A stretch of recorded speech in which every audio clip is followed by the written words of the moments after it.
It's Saturday again, and it's time for Spirit Talk.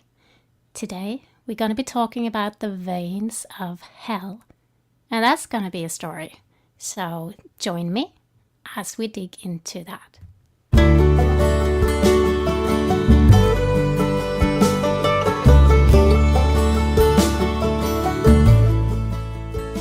Welcome to Spirit Talk by Free Legions, a platform for those who love God and seek fellowship without crippling judgment, without the human control systems, and without the religious ways of the world. So come join us as we dig into spiritual issues that are related to our everyday life.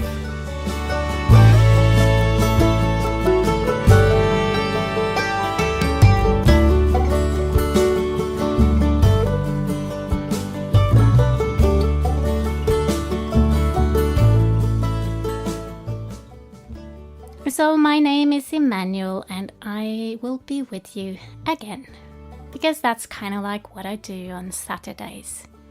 And if you listened to my last show, you know that I was talking about how demons can be influencing us. And I mentioned some things in there that was based on a vision that I had. That was a vision I had maybe 3 or 4 years ago. And it was an interesting way of seeing it. Not claiming that this is how it is and this is the only way and things like that, but it was a vision where I was shown a symbolic demonstration of how the forces of darkness can influence us.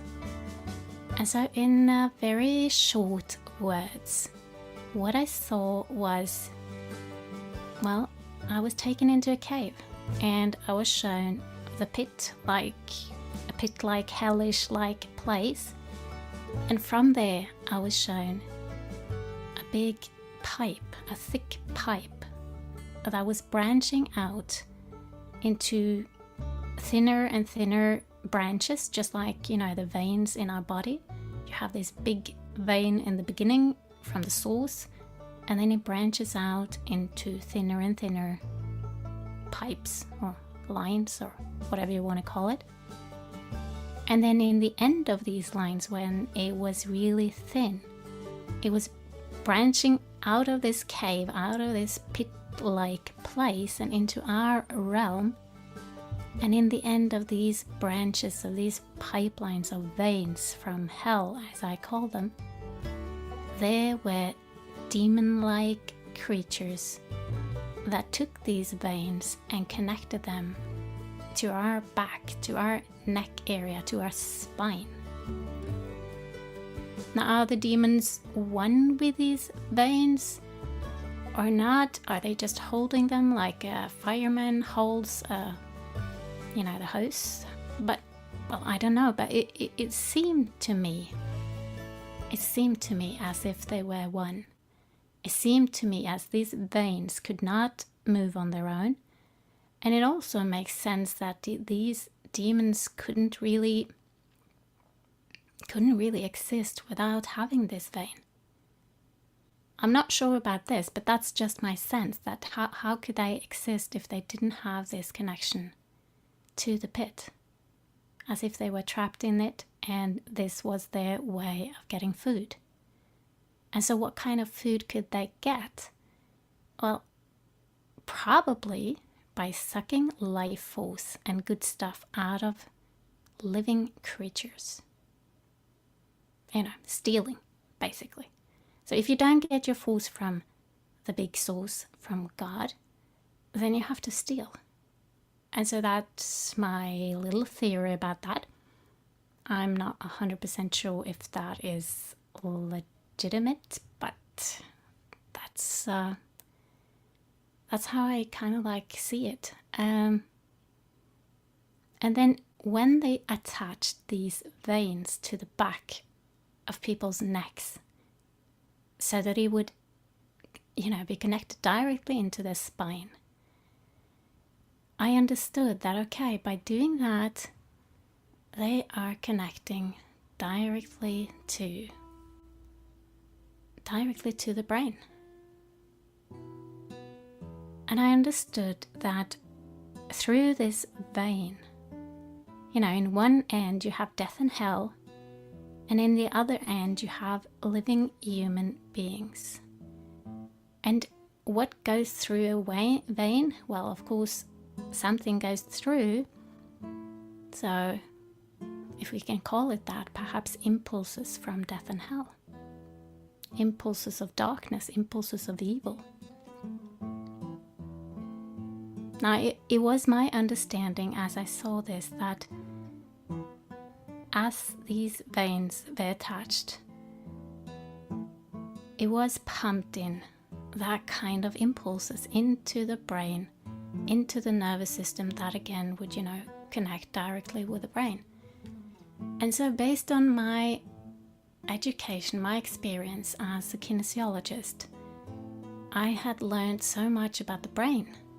And it was just natural for me to have a few thoughts later on based on what I've seen. And again, I'm not going to tell you that this is how it is, but I'm going to speculate a little bit, and I'm going to go through some thoughts with you so that you get to see the things that I've been thinking about, and it does make sense.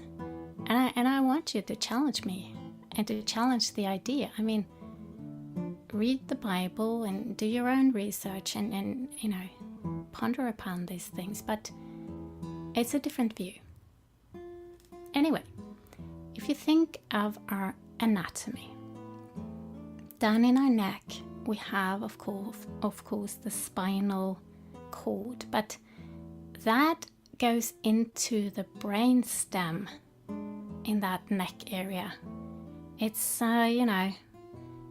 it's a transition from the brainstem down into the spine itself, or I don't remember all the English words for this, but basically our animal part of the brain, the one we had first, or the most animal-like, the primate-like brain, is called the brainstem. And that is in the back of our head, and it is just attached right over our neck.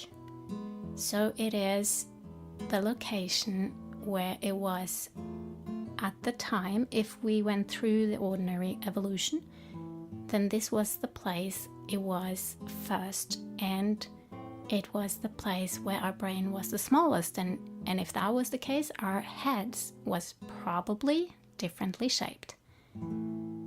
And whether or not we went through evolution the way that Darwin says, that's not my case here. But we do have a brain that signifies there has been an evolution or some kind of development. We share a brain part that is more similar to animals. And that is what I'm talking about here, the brainstem. And that is related to survival and what we call the fight and flight mode. And what is fight and flight? Well, it is the tendency or the natural instinct that we have to defend our lives. If danger comes, then the primate, the animal instinct comes into action. If something suddenly happens and you go into a shock, you may be very surprised by how you react. Because in a moment of crisis, this is the part of the brain that takes over. And blood is taken from the not so important parts of the brain and the body and into the important ones, because this is about either you fight an enemy, like in physical war, or a bear in the woods, or whatever it is, or you run away. And for that, you don't need philosophical thinking. You don't need your nails to be pretty and innervated with lots of blood, and your cheeks to be red and everything to be orderly like that. What you need is a lot of blood to your heart, a lot of blood to your big muscles that needs, to run. Like your thighs and your butt and your different parts of the torso. And so in this flight and fight mode, we have just the basic survival things that are being prioritized, which means that in this state we shut off the rest, kind of. And that's why in a situation of crisis we can act very, very differently than we expect, because there's something else that steps in. Now, if you are not very patient as a person, if you are not disciplined, if you are a person that just acts immediately, you get an impulse and you do something about it right away, then think of it this way. If the veins from hell gets connected very, very closely to this area in the brainstem where things are very much like fight and flight, you will immediately feel the urge to defend or to fight or to run or to do something extreme and very physical. And that's what happens. I mean, that's what the impulse will be if you act on it on this stage. Because in order for this impulse, it comes in our neck, well, based on what I saw, but if that is true, if it comes in our neck and travels up into our brain, it comes to this area, and if we are not disciplined enough and patient enough to wait for it to pass on to the next levels, and we start acting based on what we understand and the basic impulse, it may end up being a very, very bad act. Because our first impulse may be, oh, you're evil and I'm gonna hit you. You know, something like that. Very, very basic. Or, oh, you're gonna steal, you know, whatever it is. And well, this is probably where a lot of crime is being committed. Negative impulses from death and hell, most likely lies, are being fed in. And if we are not able to wait, to discipline ourselves and to ponder upon it until it is processed into the next level of understanding, we may end up doing things that are really, really bad. And we all have done some have done more than others. And for those who do a lot bad stuff, perhaps they have a lower ability than others to process these things, to take these impulses to the next level. And so in some ways that can lead to the thought of some criminals may actually have a disorder. It may not be an evil thing in their heart, really, but basically that they have less of something that is stopping them from acting on these impulses than others have. Now, I'm not saying that we are not responsible for our things, but I'm just saying that we're born with different resources. Some are very good in math and some are not. And so we cannot really judge so easily because, well, if you're born with a lot of discipline and a lot of logic thinking and philosophy and all of that, well, it may be so easy for you not to hit somebody. But if you're not born with that at all and your brain is simply structured differently, it will take a lot more to come to the same level. So growth is the point here, not comparing each other, but growth. So that was my stern little finger today. Anyway, this was the first part of the brain. Now, let's move to the next one, which researchers believe is the next part of the brain that was developed. making our brain a little bit bigger, and that is what they call the limbic system, or the limbic brain. And that is where our emotions are being stored, are being processed. And it's also very interesting that these emotions are influenced directly by some things out in the world, such as smell and music, things like that. It doesn't go through our logic thinking before it goes directly into the emotional part of the brain. And that is why smell and music and things like that can take us back to a moment in history, to a memory in an instance, and we don't understand why or how it happened.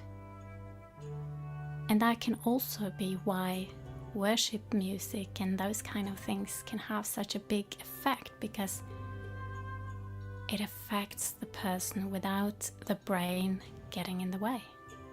The logic thinking brain, that is.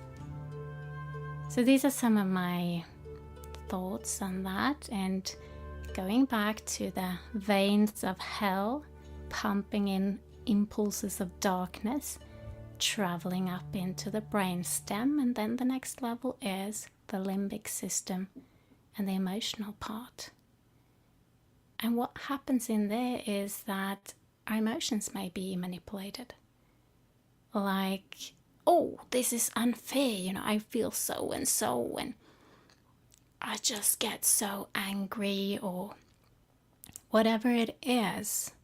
And again, the impulse of darkness is probably truth that has been twisted so that it is a lie, and we don't see through it yet. We just end up being captured in the emotion.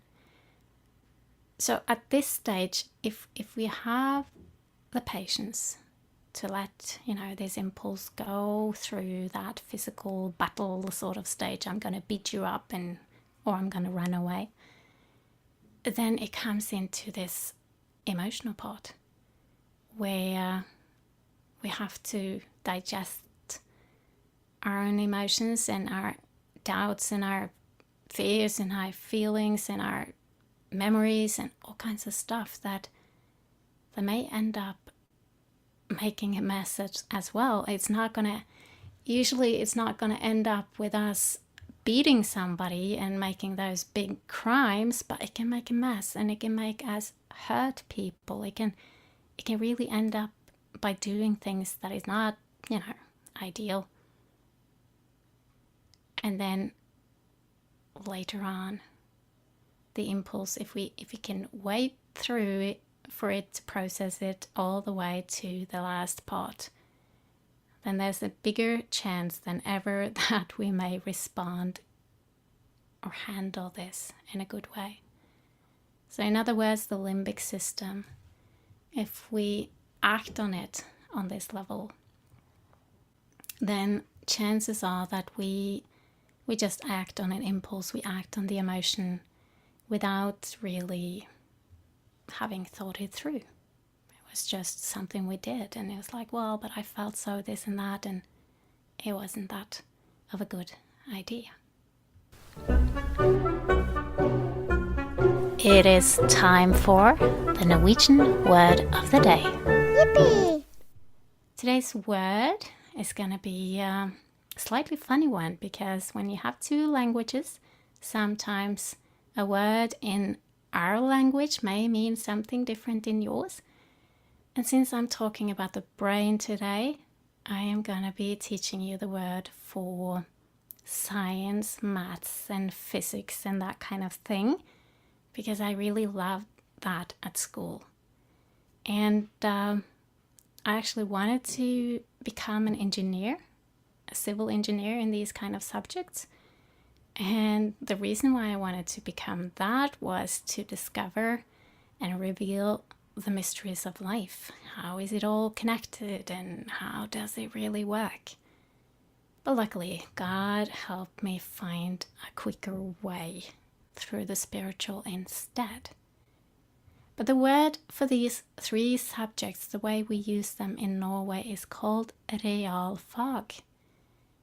And you may say, but that doesn't mean anything in English. Well, if I spell it for you, it probably does, but it doesn't mean the same as in Norwegian. So we say realfag, and that means maths, physics, chemistry, and science, those kind of subjects. Now it's 2 words put together, and it's spelled R-E-A-L, as in real.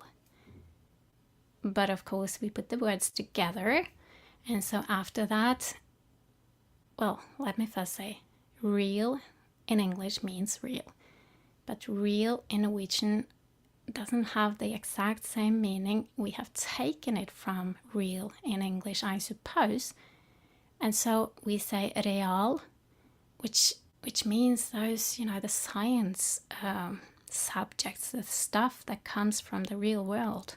That is my guess where it comes from. Anyway, after that, we add the Norwegian word for subject, and that is fag. So, realfag. And fag is written F-A-G, like, a fag. And so in English, this word, if you don't put it together as one word, but say real fag, it's going to have a completely different word or meaning as in Norwegian. And that's how we really make ourselves into fools at times, because when Norwegians go out in the world, we tend to say the Norwegian word just with a little bit of an English accent if we don't really remember the English word. And sometimes that ends up being really, really a bad idea.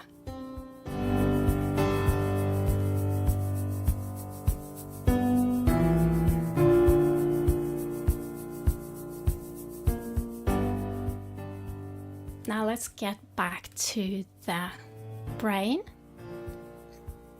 and the impulses of darkness. Let's say that they came into the brainstem and they bypassed the physical, just very, very basic level of understanding. And then it came into the emotional, where you just have to handle your rage and your feelings and sorrow and whatever it is. And you manage to wait until it comes into the last part of the brain, which is the newest part of the brain. This is the part that makes our brain very large and that really differs us from animals. Most animals just have the brainstem. Some have, a little bit of this emotional stuff, but the thing that we call neocortex is the logic thinking and the orderly kind of brain. And that is unique for humans. And it's huge. And in that part of the brain, we are able to invent and to see into the future, not like psychic stuff, but I mean like having solution-oriented thinking, to learn from mistakes, to analyze things, and just to process things in a philosophical way, in an advanced way.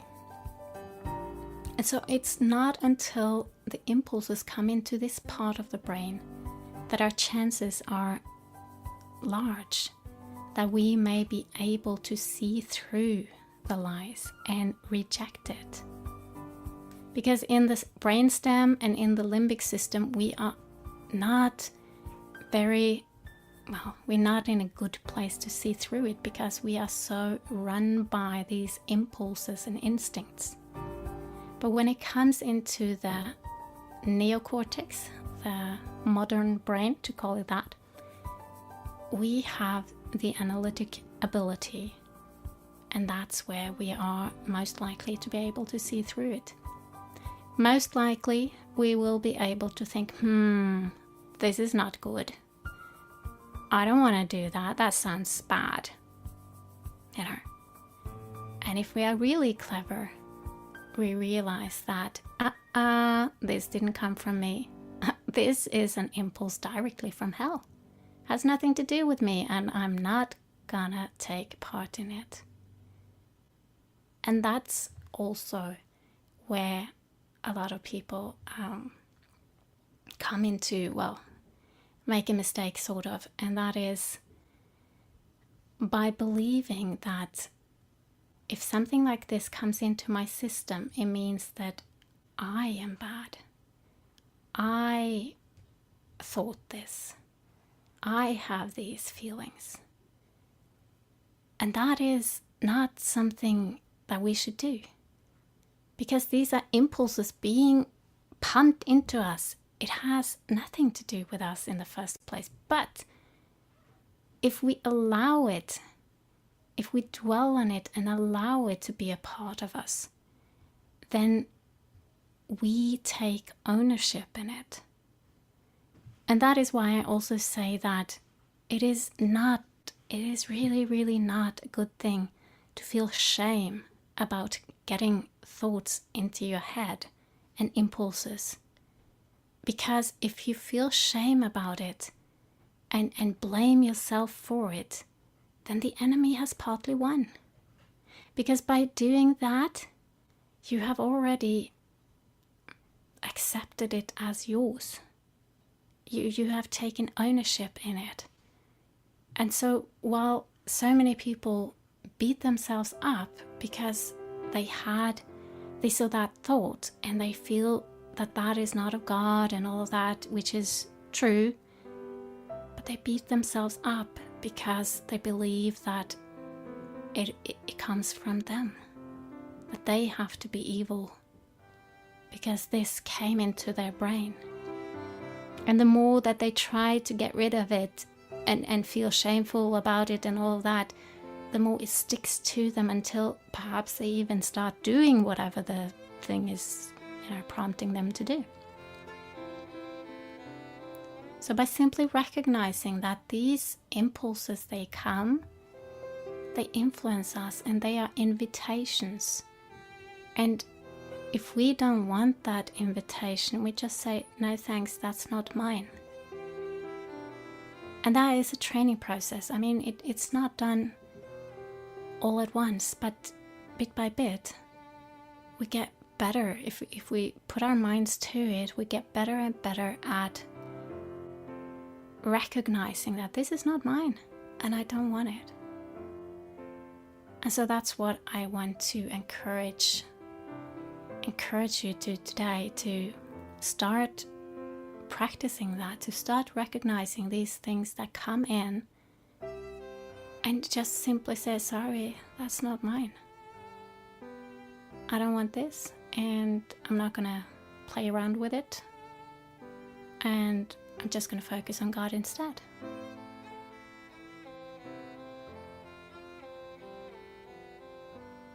So that's a little bit about my thoughts on the brain and the veins from hell.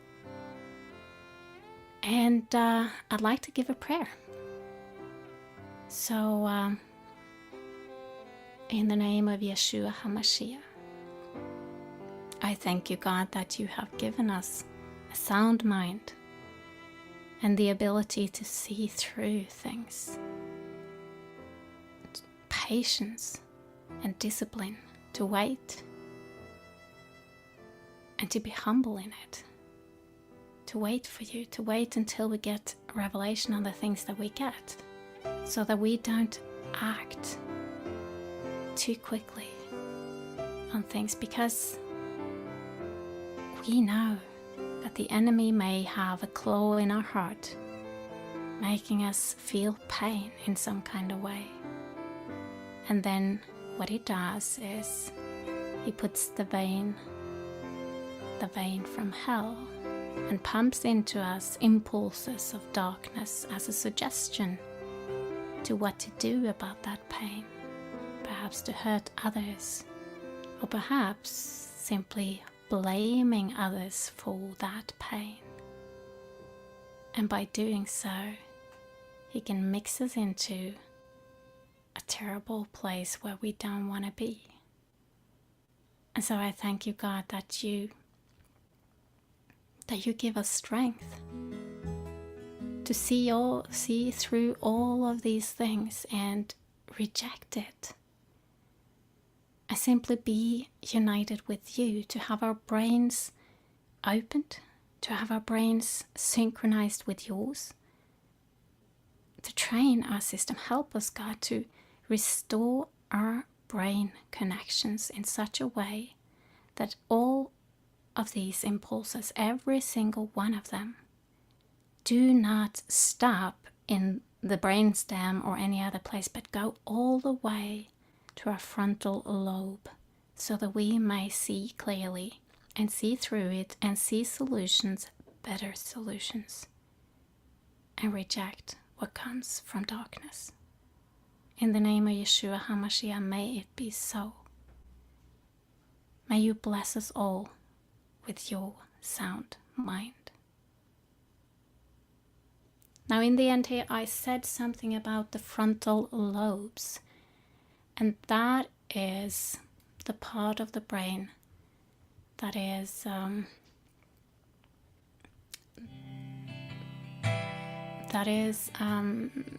it's inside our forehead, and that's the place where we think solutions, and we can think ahead.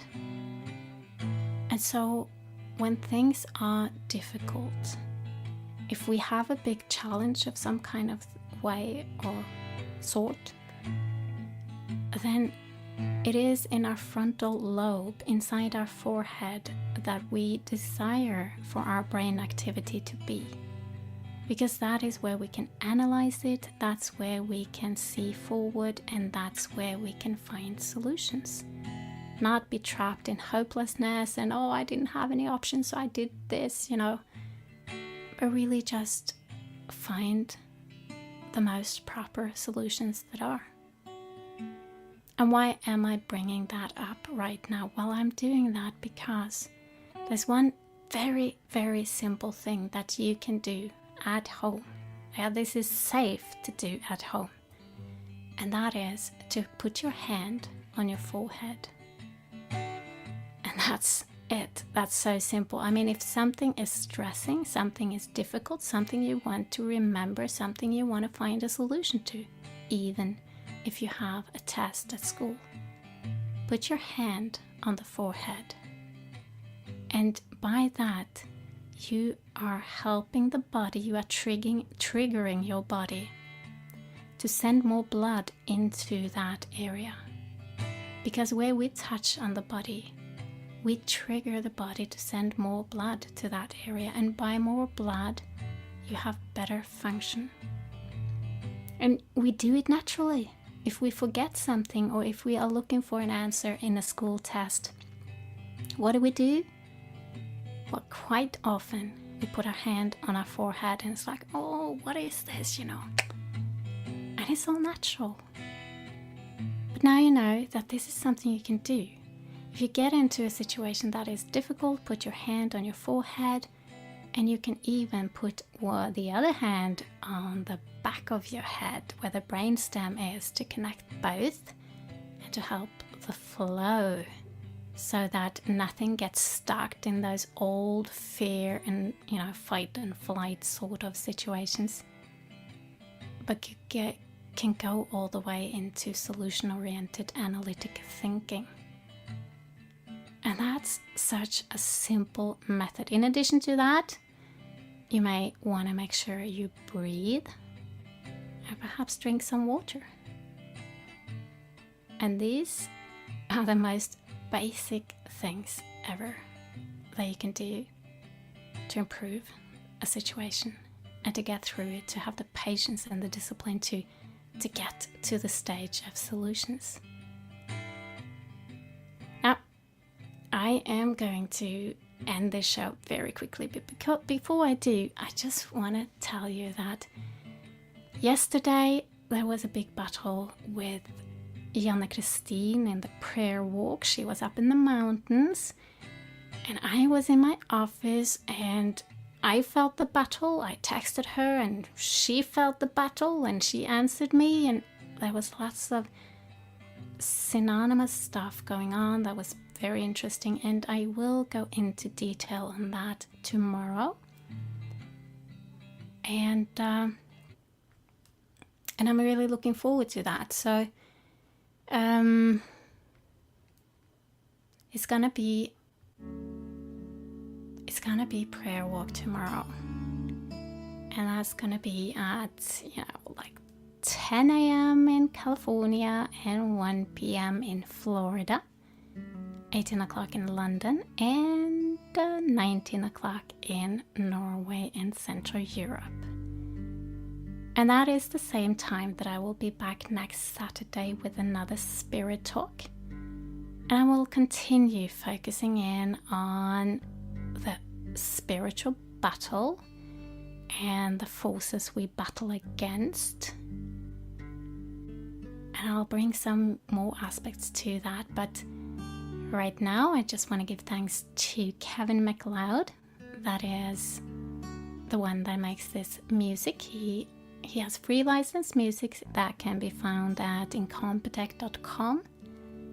And in addition to that, I played a little bit of my friend's music. His name is Barton Hertog, and his music is available at thefunkybassist.com.